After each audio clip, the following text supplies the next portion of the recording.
I'm Jewish and I grew up in a Jewish family, and I was bullied and picked on and told horrible jokes, and it made me want to go into psychology because I couldn't stand people in emotional pain.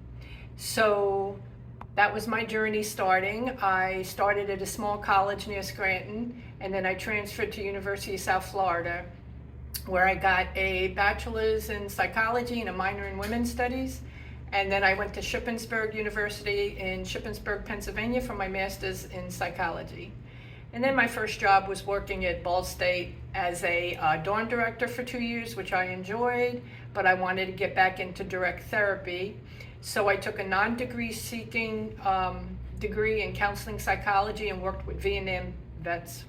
They're my guys. I enjoyed it. And then I left there and started working direct therapy in things all the way from runaway shelter to head therapist at a private psychiatric hospital. I've taught psychopathology and theories of counseling at York College in Pennsylvania. I have never had a suicidal person die no matter what I had to do. I put a murderer behind bars, and I also tore a license away from a male nurse who was beating up older residents.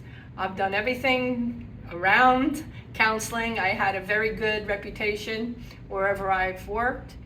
And then my own dad, who was academically brilliant, got late stage Alzheimer's. So I left Pennsylvania and went to Florida and helped take care of him. And then in 2011, we had the terrorist. The next day, my mom needed emergency pacemaker, and 3 days later, my dad died. My mom and I moved to Aiken, South Carolina, and for whatever reason, I was not able to procure a job in my field, so I worked outside of it, which I enjoyed different jobs because I always worked with people, and it honed my counseling skills. After my beloved mom passed away, I left Aiken and moved to Columbia right ahead of COVID. I was working at Goodwill for 3 years, and people would come in and say, "What are you working here for with your degrees?" And they told me I could go to school for free, being that I was over 60. So I thought, what would I like to do? I love and I have a passion for helping people, so I thought social work. And like the other girl was saying, you can do a lot more with social work than you can with psychology. And so before I applied, I met with a recruiter, Steve Coate, who looked at all my criteria and my resume and listened to me and said, I'm a sure in. I applied and I got in and I was thrilled. I just started my second year. This is my second master's, and I love this program. I love the professors. I'm learning a lot. I have a lot of interaction, whether it's a Zoom class or in person, although I prefer in class, person to person.